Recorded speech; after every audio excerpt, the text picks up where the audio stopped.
Presiding জাজ তিনি আমাদের পক্ষে রায় দিয়েছেন, অর্থাৎ অনগোয়িং যে প্রসেসটা আছে বা বর্তমান সরকার যা করতে চাচ্ছে সেটা অবৈধ ঘোষণা করা হয়েছে প্রিজাইডিং জাজের জাজমেন্ট মতো।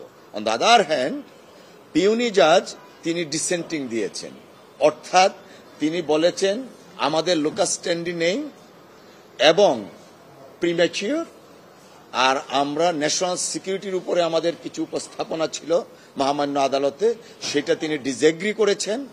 আর একটা various of law which have been challenged, আমরা যা চ্যালেঞ্জ করেছিলাম সেটার প্রতি উনি ডিসএগ্রিমেন্ট। তো দাঁড়ালো এখন পিউনি জাজ ডিসেন্টিং, প্রিজাইডিং জাজ আমাদের পক্ষে।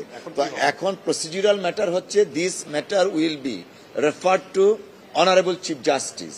তিনি একটা তৃতীয় বেঞ্চে পাঠাবেন, সেই বেঞ্চে আবার শুনানি হবে। একজন আমার কাছে মনে হয় it will be unfair to carry out, অর্থাৎ এটা ফেয়ার হবে না ক্যারি আউট চিটং পোর্টের বিষয়টা, unless matter is fully disposed of, অর্থাৎ এই জিনিসটা আনফেয়ার হবে যদি বর্তমান সরকার ক্যারি আউট করেন, কারণ ম্যাটারটা তো এখনো পেন্ডিং। মহামান্য মাননীয় চিফ জাস্টিস যখন তৃতীয় বেঞ্চ নির্ধারণ করবেন, সেই বেঞ্চে আবার পূর্ণাঙ্গ শুনানি হবে, শুনানির পরে গিয়ে একটা ফাইনাল জাজমেন্ট আসবে।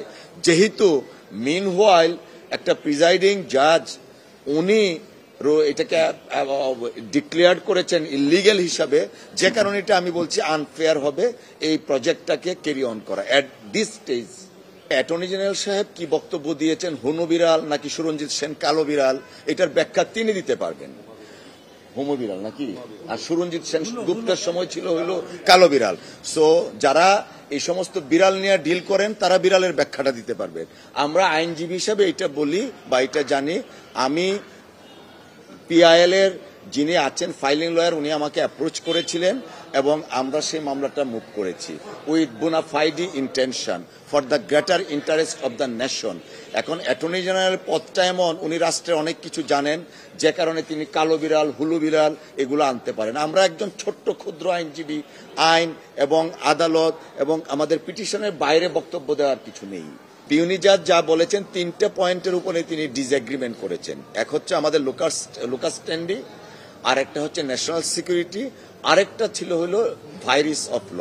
অর্থাৎ আমরা আমাদের সাবমিশনে এই তিনটে পয়েন্টের উপরে আমরা যে এমফেসাইজ দিয়েছিলাম এবং আমাদের ডকুমেন্টেশন সাবমিট করা হয়েছিল সেটাকে কন্ট্রোভার্ট করেছিলেন লার্নেড অ্যাটর্নি জেনারেল, এবং তিনি মনে করছেন অনারেবল পিউনি জাজ তিনি মনে করছেন যে আমাদের যে submission it was not appropriate এবং এটার সাথে ওনার ডিসএগ্রিমেন্ট আছে।